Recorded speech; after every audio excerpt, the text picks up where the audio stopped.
Bonjour à tous, c'est Claire et bienvenue dans cette vidéo où nous allons regarder ensemble le chant des druides. Alors c'est un oracle qui a été réalisé par Nathalie Le Corollet, ou Corollaire, je ne sais pas comment ça se prononce, et qui a été illustré par Olivia Burki. Alors Olivia Burki, si vous suivez ma chaîne depuis un petit moment, vous avez déjà vu ses œuvres dans le Moon Goddess Oracle. Elle a un univers qui me plaît beaucoup, qui fait assez jeune, mais j'aime bien les couleurs. J'aime beaucoup, voilà, j'aime beaucoup ce jeu, je le trouve très joli. Et donc c'est elle qui a illustré le chant des druides. Alors, le chant des druides, je vais vous montrer la boîte. Voilà, hop, c'est une grande boîte. 26 € et voilà, j'aime bien le nom, le chant des druides. Je trouve que c'est très joli comme nom de jeu. On a des cartes avec des tailles un peu classiques que l'on voit dans les grands oracles. Voilà le dos et la dorure. Alors ensuite nous allons regarder le livre. Alors Nathalie, elle a fait quelque chose d'assez gros et complexe au niveau de la structure. Donc c'est un jeu qui a une structure avec des familles de cartes qui est fait pour faire du tirage, des tirages, on va dire, oui, des tirages de guidance ou divinatoires, avec certaines cartes qui vont préciser, par exemple, une période, donc Ostara, le printemps, Lita, l'été, Mabon, l'automne, Yule, l'hiver. Ce sont les 4 cartes pour dater. Et puis les cartes élémentaires peuvent servir aussi à dater. Donc si vous êtes intéressé par un jeu qui permet de dater, ce jeu-là va vous plaire. On a des cartes qu'elle a appelées les lames alpha qui correspondent en fait aux arcanes majeures, donc à l'énergie des arcanes majeures. Pas vraiment, il n'y a pas les noms des arcanes majeures, mais on a cette énergie-là qui est portée par ces cartes, ou en tout cas les arcanes majeures ont inspiré ces cartes. On a des lames de personnages, donc avec une sorte de, comment dire, peut-être une inspiration le normand, cartomancie avec la carte à jouer. Donc on a la jeune fille, le jeune homme, la femme, la consultante, l'homme, le consultant. Donc ça permet pour les gens qui ont l'habitude de faire du petit le normand ou du keeper d'utiliser aussi les techniques, même si elles ne sont pas forcément expliquées. Mais on peut utiliser les techniques, par exemple, et les tirages de Petit le Normand pour utiliser le jeu. Et puis ensuite, on a des lames positives, des lames négatives et des lames catalyseurs. Et puis, on a une lame éther. Donc, vous voyez qu'on a plein de familles différentes. Moi, quand j'ai commencé à le regarder et à l'utiliser, j'ai tout mélangé. En sortant juste le consultant et la consultante pour les placer à des endroits particuliers. Donc on a une présentation un peu exhaustive des familles avec des explications qui sont bien faites. Vous voyez qu'on a aussi des symboles pour savoir alors pas sur la carte, mais vous voyez ici, dans la présentation de la carte, pour savoir si la carte est positive, neutre ou négative. Alors au niveau de l'impression, le neutre c'est très mal sorti. On ne voit pas bien l'œil gris, mais de toute façon c'est répété dans la présentation de la carte. Donc là c'est pour expliquer les 4 saisons. Là on a les 4 éléments. Comment interpréter ces cartes. Ensuite on a donc 7 personnages. Voilà. Et ensuite les bases de la cartomancie. Découvrir l'oracle, donc ça c'est des activités, prendre soin de son oracle, purifier, ça c'est classique, créer une ambiance favorable bien sûr.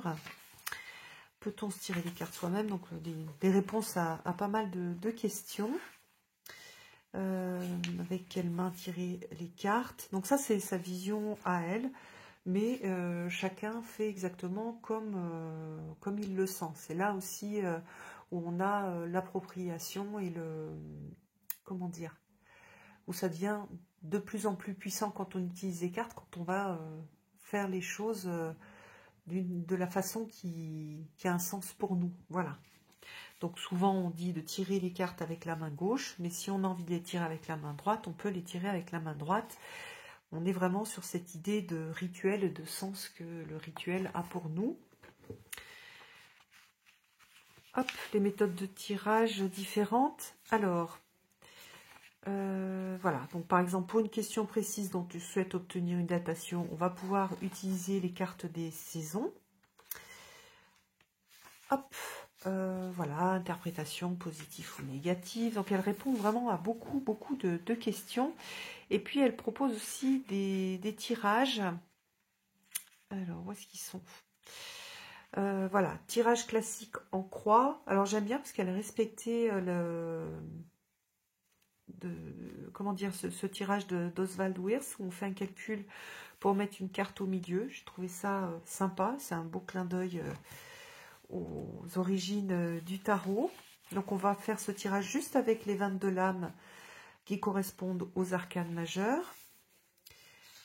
Alors ensuite, là c'est sans calcul de la carte centrale. Donc on va tirer la dernière carte. Voilà, il y a pas mal de propositions. Et un exemple pratique.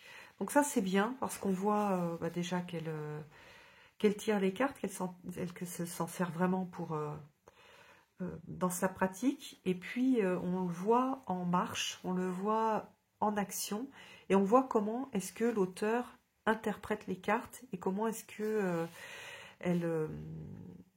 elle a réalisé sa consultation. Alors ça, quand on est débutant, c'est précieux parce que ça permet de bien comprendre, surtout dans un jeu aussi complexe, avec plusieurs familles, de voir comment est-ce que elle le fait, et ça permet d'apprendre en recopiant et en s'inspirant de ce qu'elle fait.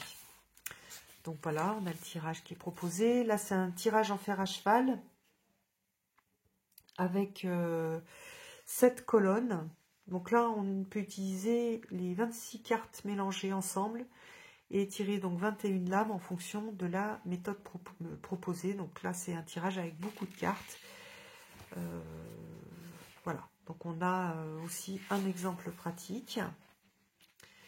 Je souhaite approfondir ma pratique et la question posée nécessite un éclairage conseil. Donc je choisis donc le tirage en 7 cartes.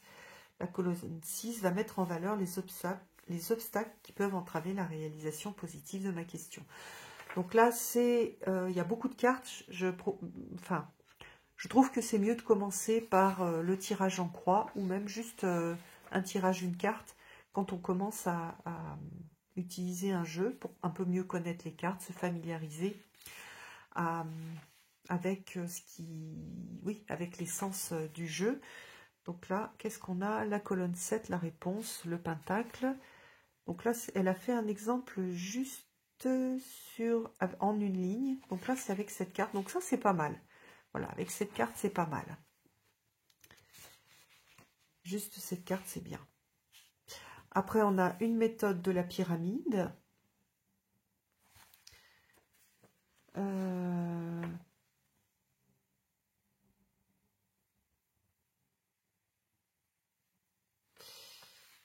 Je regarde parce que j'ai l'impression qu'elle n'est pas... Voilà, dans ce tirage-là, il n'y a pas systématiquement 3 cartes par colonne. On peut avoir juste une carte par colonne.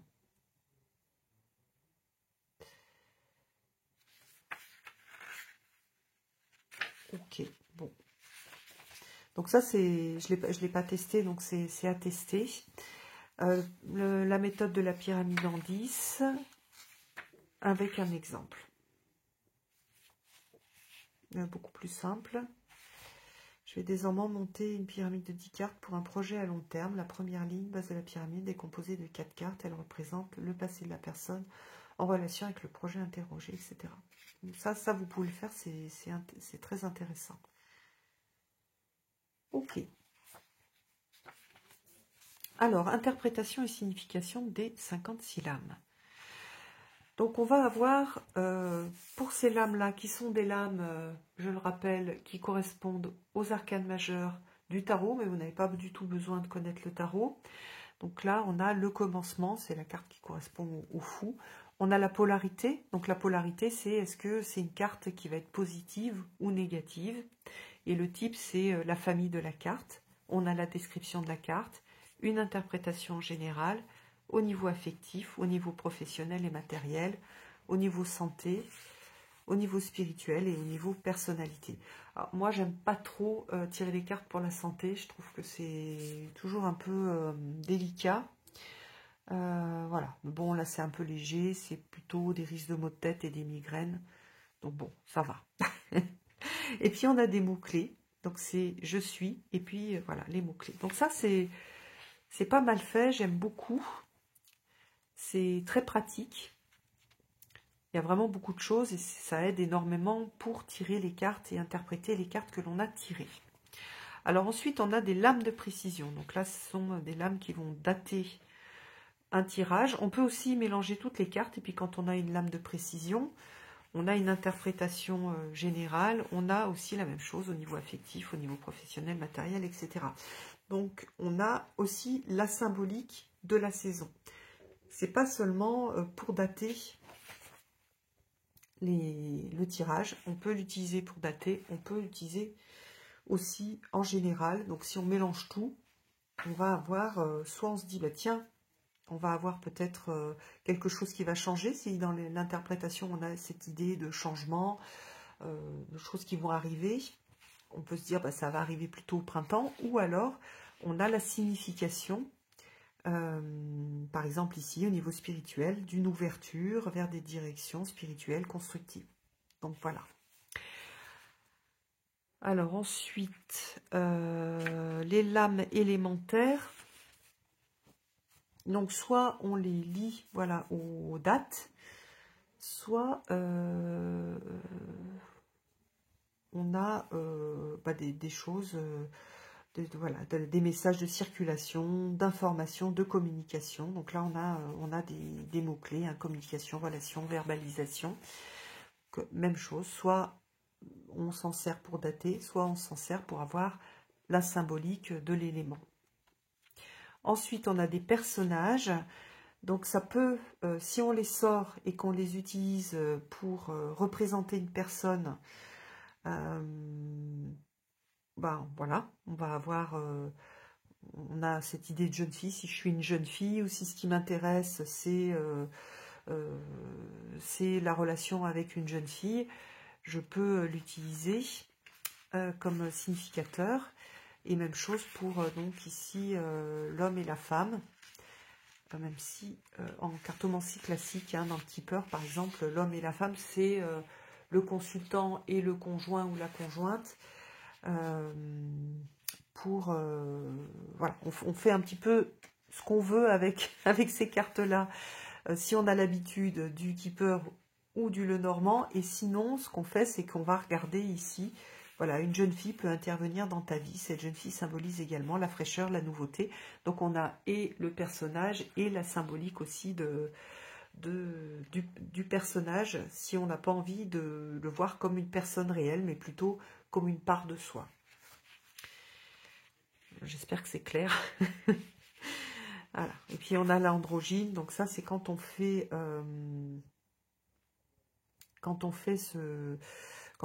un tirage type Lenormand, par exemple, moi je les utilise ces cartes-là quand je fais un tirage amoureux. Donc par exemple une carte qui me représente à gauche, donc je vais prendre la femme. Est-ce qu'il y a la vieille femme? Je prendrais peut-être la femme ou la vieille... non, il n'y a pas la vieille femme. Ah si, il me semblait bien. La vieille dame. Donc je pourrais prendre la vieille dame ou la femme et puis mettre tirage amoureux l'homme. Et puis je vais mettre 3 cartes en face pour mettre comment est-ce que comment favoriser cette rencontre. Et après l'androgyne, si je suis bisexuelle par exemple, Je vais mettre l'androgyne, ou si ça me plaît plus, voilà, je fais ce que je veux. De toute façon, c'est moi qui fais le tirage, c'est moi, c'est moi la chef. Donc si c'est pour moi, je peux mettre l'androgyne, ou si je fais un tirage avec une personne, soit une personne androgyne, soit quelqu'un qui cherche pas forcément une compagne ou un compagnon avec un genre particulier. Donc après on a les lames positives avec même chose, l'arbre de vie, donc c'est bien structuré. Moi j'aime bien, hein, description de la carte, interprétation au niveau affectif, professionnel, santé. Alors bien sûr il n'y a pas tout, c'est pas possible, hein, ça c'est des idées d'interprétation, mais il y a beaucoup plus, comme dans le tarot, c'est pas juste 3 petites phrases, mais pour les débutants ça peut donner des pistes, sachant que c'est toujours ce qui vient en premier au niveau intuitif qui est la vérité. Voilà, il y a la chance, il y a plein de choses, il y a la mort, la trahison, il y a des cartes qui sont un peu dures, hein. Les potins, et puis il y a des cartes catalyseurs, et puis il y a la lame éther qui est l'abondance suprême. Voilà. Et à la fin, ça c'est bien, puisque comme la structure est assez complexe, je trouve que c'est bien d'avoir fait ce résumé avec toutes les cartes et les mots-clés. Voilà, une petite biographie. Et puis, on va regarder les cartes maintenant. Donc, ça correspond, comme je l'ai dit, aux arcanes majeures. Donc, vous voyez, on a ce style graphique qui est très coloré, qui est très péchu, qui fait... c'est un petit peu le style qu'on retrouve dans des magazines aussi. Donc si vous aimez, si vous avez l'habitude d'acheter des magazines, que vous aimez bien ces représentations, je pense que le jeu peut vous plaire. Les cartes sont, même si là on a un début d'arcane majeur, on n'a pas des cartes fines, on a plutôt des cartes taille oracle, fines, je veux dire de taille oracle. Taille tarot, décidément. Je mélange les pinceaux. Donc voilà, l'alchimiste, on a Lilith, on a la foudre, on a Pentacle, on a la Sirona, le dieu Bélénos, donc ça, la partie celte, le berceau de lumière, l'univers, avec les gants. J'ai les cartes qui restent collées. Hop, voilà. Le barde. Et puis, Ostara, le printemps. Super mignon. J'aime bien, c'est les cartes des célébrations. Je les trouve très jolies. Voilà, et puis l'hiver. Ensuite, nous avons la carte de la terre. La carte de l'eau.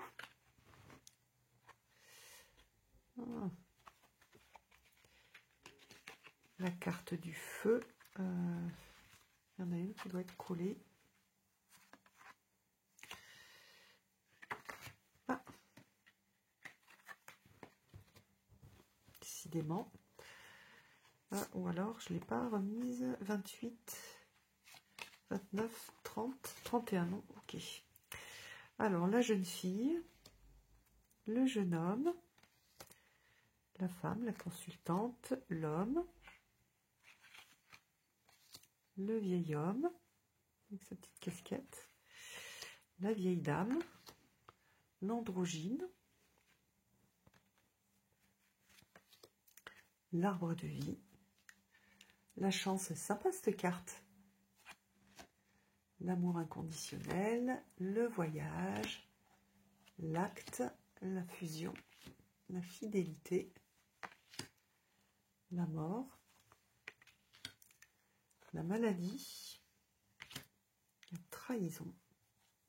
Ce sont les cartes négatives, hein, la colère, les potins, le retard, l'impasse, le libre arbitre, la certitude, les nouvelles, super jolies, j'aime beaucoup, la clé et la lame éther. Donc, on va regarder, on va se faire un petit tirage. Hop, une petite guidance. Bon, Les cartes sont pas du tout souples. Elles vont le devenir un petit peu plus au bout de quelques temps, quand on les mélange bien. Le carton récupère un peu de souplesse. Hop. Couper. Alors, on va dire que c'est une petite guidance. Donc, moi, je choisis la carte. Je vais voir. Je vais d'abord tirer les cartes. Hop. Première. Deuxième. Et troisième. Alors, donc je vais choisir ma guidance. Pour moi, ce sera la troisième. Alors, le dragonnier. Qu'est-ce qu'on a comme guidance pour le dragonnier? Donc, vous voyez que ça, enfin, vous allez voir, ça se prête bien à comment dire, une guidance pour la journée, puisqu'on va utiliser le mot-clé, enfin, l'affirmation « je décide ». Donc, on a cette idée de, même juste en travaillant avec les mots-clés, on peut expliciter cette idée de d'apporter les valeurs qui sont traditionnellement associées au masculin. Donc, la structure, la stabilité, la logique, l'ordre, l'organisation, planifier, s'ancrer. Si je suis un homme, voilà, exprimer le père en moi. Et avec attention à la rigidité, à ne pas être trop rigide, à garder un peu de souplesse, notamment au niveau, on va dire, de la personnalité, de la façon de parler ou de penser.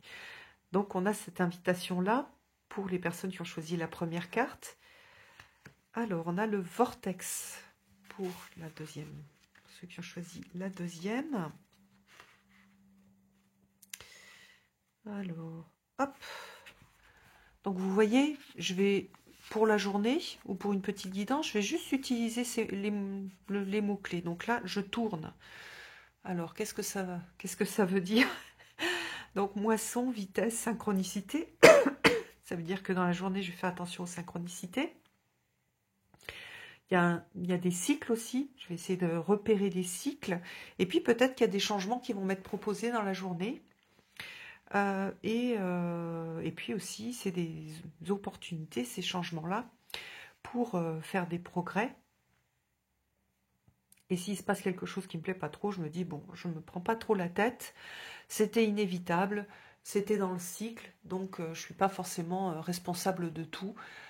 Voilà, on ne maîtrise pas tout dans sa vie, donc il y a aussi cette idée d'accepter l'idée que qu'on ne maîtrise pas, et que ce qu'on maîtrise, c'est comment est-ce qu'on va réagir à ce qui va se produire dans nos vies, et là, ici, dans la journée. Il y a aussi l'idée de moisson, donc récolter ce qu'on a planté précédemment. Et puis pour moi, qu'est-ce que j'ai? Oh, le printemps! Oh, j'adore! Pour moi et pour ceux qui ont choisi la carte 23, bah, c'est bien parce que c'est une carte de saison. Donc vous voyez là, on ne va pas l'utiliser en tant que saison, mais plutôt en tant que symbole. Donc là, on a voilà, la vitalité, les bourgeons, les prémices, la progression, la nouveauté. Donc je vais être attentive cette journée à ce qui arrive de nouveau, à ce qui me permet aussi de progresser. Et je vais essayer d'accompagner ces opportunités qui vont m'être proposées. Voilà, j'espère que ça vous a plu. Je vous remontre de près cette carte du printemps que j'aime beaucoup, que je vais même mettre sur mon hôtel parce que je l'aime beaucoup. Voilà, je vous embrasse tous et je vous donne rendez-vous pour une prochaine vidéo. À bientôt!